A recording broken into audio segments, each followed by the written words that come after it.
नमस्कार मित्रों, आज की वीडियो एक स्टोरी वाली वीडियो है और इस कहानी का शीर्षक है पोपली एक अनोखी दास्तां।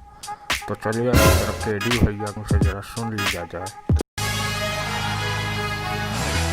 कॉलेज की जब मैं सेकंड सेम में था तो यार हम लोग के उस समय मिड सेमेस्टर के पेपर चल रहे थे और हम लोग क्या थे, हम थे हॉस्टल वाले लौंडे भैया। हम रात भर पढ़ते, सुबह पेपर दे के आते, फिर आके सो जाते थे। और जो हमारे मिड सेम होते थे ना, वो एक के बाद एक होते थे, मतलब पेपर के बीच में आप लोग को छुट्टी मिले ही नहीं।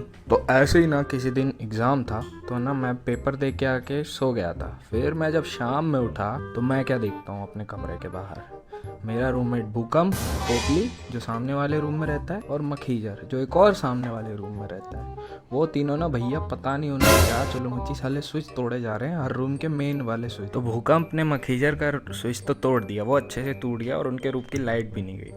फिर भूकंप आता है पोपली के रूम का स्विच तोड़ने। अब भैया भूकंप ने एकदम से मारा मुक्का स्विच पे, लेकिन स्विच टूटा ही नहीं। फिर साइड से पोपली ऐसे हाथ हाथ हिला हिला के इशारा करता है, भाई ऐसे कर ऐसे। फिर भूकंप ने दिया एक जोर का मुक्का और स्विच टूट गया और पोपली के रूम की चली जाती है लाइट, मतलब पूरी लाइट ही चली गई है। और जब ये सब कांड हुआ होता है तो पोपली के दूर रूम में गजोदर और अगरबत्ती सोए हुए होते हैं। अब पोपली और भूकंप तीनों लोग नीचे चले जाते हैं मेस में खाना खाने, और मैं मतलब ऐसा मेरी स्टेट होती है कि मैं बस टूटी टूटे नींद में होता हूँ उस समय।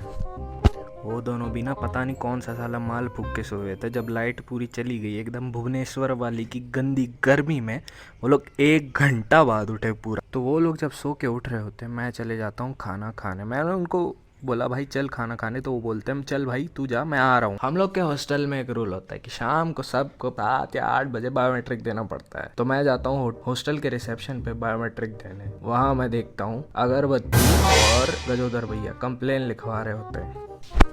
और जब गजोदर भैया और अगरबत्ती कंप्लेन लिखवा रहे होते हैं, साइड से आता है पोपली भूकंप। तो अब भाई गजोदर भैया पोपली भी रूममेट थे, तो पोपली को भी उधर साइड में खींच लिया और वार्डन को कंप्लेन लिखने में बुला लिया वहाँ पर साथ में। तो गजोदर भैया और अगरबत्ती वार्डन को बोलते हैं, सर हम लोग सोए हुए थे और पता नहीं हमारा कोई मेन स्विच तोड़ के चला गया बाहर। वार्डन बोल स्विच टूट गया है तो स्विच टूट गया है तो चलिए आप लोग को सीसीटीवी फुटेज चेक करवाते हैं। तीनों गए सीसीटीवी फुटेज चेक करने। उसमें वार्डन ने जब सीसीटीवी फुटेज खोल के देखा तो उसमें पोपली दिखता है ऐसे ऐसे हाथ हिलाता हुआ भूकंप को इशारे करते हुए। फिर वो वार्डन बोलता है, ओए साला तू इधर खुद हाथ हिला हिला कर स्विच फोड़ रहा है और कंप्लेन लिखवा के आ गया। अब भैया पोपली था बिहार से, वो एकदम ओवर कॉन्फिडेंट, सर हम ठीक कर लेंगे आप चिंता मत कीजिए। वार्डन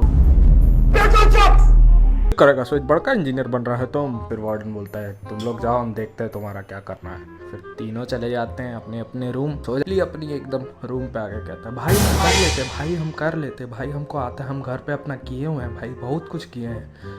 फिर एक वार्डन का बंदा आता है, कुछ जुगाड़ बिठा के चला जाता है और इनकी लाइट सही हो जाती है 1 दिन के लिए। फिर हम लोग पेपर दे के आते हैं, वही सब होता है, खाना खाने नीचे जाते हैं। फिर जब हम लोग वापस बायोमेट्रिक दे के जा रहे होते हैं अपने रूम, तो नोटिस बोर्ड पे पोपली, भूकंप और मखीजा के नाम पे 4-4 हजार के फाइन लगे हुए थे।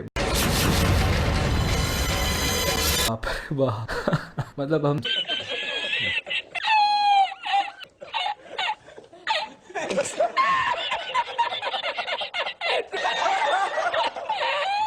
के मुंह उतर गए तीनों के। फिर पोपली फिर अपने रूम गया, घर पे पापा को बोलता है, पापा हमारे ना 4,000 का फाइन चढ़ा दिया, हम बिहार ही हैं पापा, आप रुकिए तो हम बिहार से हैं, हम देख लेंगे ये सब काम, आप चिंता ना कीजिए पापा हम देख लेंगे। फिर पोपली अपना कुछ देर बाद 1 घंटे बाद पोपली अपना सैप पोर्टल चेक करता है, उसकी फीस में 4,000 रुपए ऐड हुए रहे होते हैं वहाँ पे। फिर पोपली फिर से पापा को फोन लगाता है, पापा वो तो साला ऐड कर दिए थे फोन। अरे थे क्या हुआ पापा, हम मैनेज कर लेंगे पापा आप चिंता मत कीजिए। पापा ज्यादा ना बोले हम घर नहीं आएंगे। निकल लौड़े, पहली फुर्सत में निकल, कोई जरूरत पहली फुर्सत में भोसड़ी के निकल। तो ये गाइस थी आज की स्टोरी। आज के लिए बस इतना ही। और हाँ, ये वीडियो बस एक एंटरटेनमेंट पर्पस के लिए बनाई गई है, बाकी राम राम।